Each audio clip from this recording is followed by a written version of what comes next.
ఎప్పుడైతే రామచంద్రమూర్తి ఆ విధంగా తన ప్రతాపాన్ని చూపించాడో అందులోంచి ఎలాగోలాగా చావు తప్పి కన్ను లొట్టపోయిందంటారే అలా ప్రాణాలు దక్కించుకుని ఒక్క రాక్షుడు ఉన్నాడు. వాడు చాలా ముసలాయన కానీ గట్టివాడే. రావణుడికి పూర్వకాలం నుంచి ఉన్నాడు. రావణుడి తండ్రి తాతలు అక్కడి నుంచి ఉన్నాడు ఆయన. రావణుడిని అంటి పెట్టుకున్నాడు.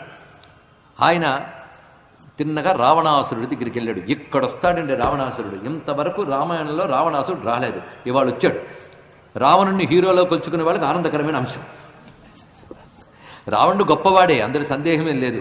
అంత గొప్పవాడు కనుకనే ఆయన తీయడానికి రాముడు రావాల్సి వచ్చింది. తెలుసుకోండి, గొప్ప జ్ఞాని, తెలివైనవాడు. కానీ శత్రుత్వంతోనే మరణించవలసినటువంటి ఒకానొక నియమం ఉండడం చేత ఆ విధంగా ప్రవర్తిస్తున్నాడు. ఇది తెలుసుకోవాల్సింది. కరశ్చ నిహత సంక్షే కథంచ దిహమాగత. మొత్తానికి తినగా రావణుడి దగ్గరికి వెళ్ళిన వాడి పేరు అకంపనుడు. ఆయన తినగా చేరుకున్నాడు. అక్కడ ముందు అకంపనుడు వెళ్ళి రావణుడితో చెప్తున్నాడు, ఇదిగో నువ్వు జనస్థానం అని పెట్టేవే, ఆ జనస్థానంలో ఉన్నటువంటి 14,000 మంది రాక్షసులు కరదూషణ త్రిశూరులు సంహరింపబడ్డారు తెలుసా. అలాగని ఒక్కసారి మహోగ్రంగా లేచాడు. ఎవరు సంహరించారు, ఎంతమంది వచ్చారు సంహరించడానికి? ఎంతమందో లేదురయ్యా, ఒక్కడా అంతమందిని సంహరించాడా? ఎందుకంటే రావణుడు మహావీరుడు, సర్వ యుద్ధ విద్యలు తెలిసినవాడు. ఒక్కడు అంతమందిని కొట్టాడంటే వాడి బలం ఎలాంటిదై ఉంటుంది, వాడి తపస్సు ఎలాంటిదై ఉంటుంది ఊహించగలడు. ఈయన తపస్సంపన్నుడు, సర్వశస్త్రాస్త్రవేత్త, యుద్ధ విద్యలు తెలిసినవాడు. అందుకే ఒక మహావీరుడే మరొక మహావీరుడిని అర్థం చేసుకోగలడు. తెలుసుకోండి ఇక్కడ. అదే మహావీరుడైన రావణాసురుడు 14,000 మందిని ఒక్కడు కొట్టేయంటే అప్పుడు ఆయనకు అంచనా వస్తుంది. ఎవడయ్య వాడు అన్నాడు. అతడా రాముడని ఒక ఆయన ఉన్నాడు, ఆయన వచ్చి ఆ పని చేశాడు. వాళ్ళ తమ్ముడున్నాడు, ఆయన ధనుసు తీయలేదు కానీ ఆయన కూడా ఈయనకేం తీసిపోడు, అంతకంత పరాక్రమం కలిగినవాడు. అలాంటి ఆ రామచంద్రమూర్తి మొత్తం ఆయన ఒక్కడు కొట్టాడయ్యా. అసలు బాణాలు ఎలా ఉన్నాయో వర్ణిస్తాడు ఇక్కడ. నేను విషయం పెరిగిపోతుందని చెప్పట్లేదు కానీ ఆ బాణాల లక్షణం చూపిస్తాడు. ఒక్కొక్క బాణం ఒక్కొక్క రకంగా, కొన్ని బాణముల గుంపులు కొన్ని రకాలుగా ఉంటూ ఏ బాణములు ఏ లక్షణాలతో ఉన్నాయో వర్ణించాడు. ఇదంతా చూస్తే ధనుర్విద్య అని ఒక మహాశాస్త్రం గురించి చెప్తున్నాడు. యజుర్వేదానికి ఉపవేదంగా ఉండే ధనుర్వేదం. అసలు మన విద్యలు మనకు తెలియని రోజుల్లో ధనుర్వేదం ఎంతమందికి తెలుస్తుందండి? మీకు ఇన్ఫర్మేషన్ ఒకటి చెప్తూ ఉన్నాము. కొద్ది కాలం క్రితం ఇందిరాగాంధీ గారు ప్రధానమంత్రిగా ఉన్నప్పుడు భారతదేశం నుంచి ఒక అంబాసిడర్, అంటే తెలుసుకోదా, దూత, ప్రతినిధి, ఆయన జర్మనీకి వెళ్ళాడు. అంటే జర్మనీకి భారతీయ దూతగా పిలువబడ్డాడు ఆయన.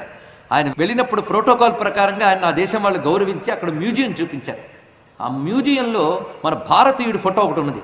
చక్కగా విభూది పెట్టుకుని పంచే ఉత్తరీయం వేసుకున్నాడు ఆయన.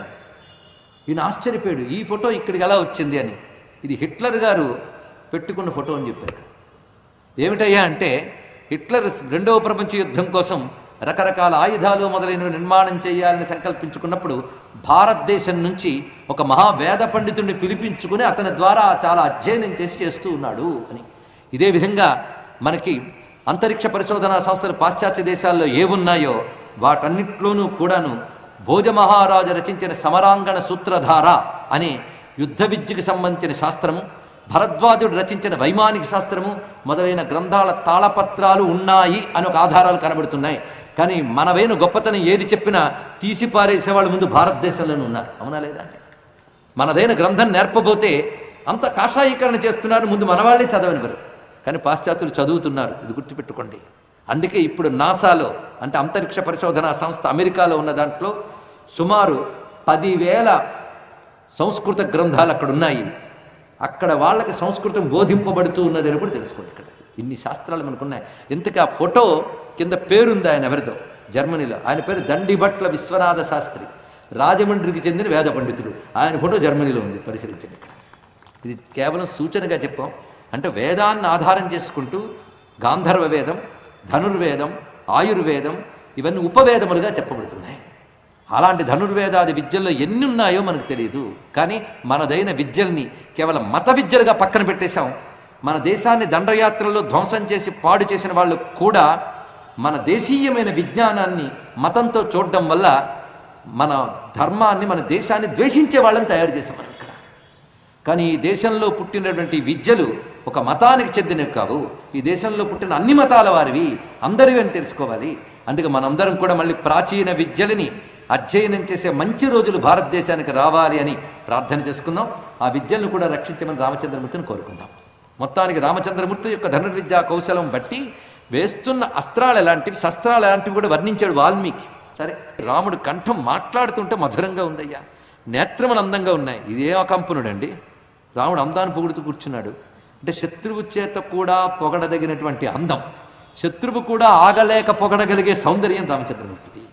ఏమిటా సౌందర్యం? ఒకవైపు అద్భుతమైన వీరత్వం, అందమైనటువంటి లాలిత్యం రెండూ రాముడి దగ్గర కనబడుతున్నాయి. పైగా ఆయన వేసినటువంటి బాణములు తప్పించుకుందామని ఎక్కడికి పారిపోతున్నా వచ్చి తగులుతున్నాయి.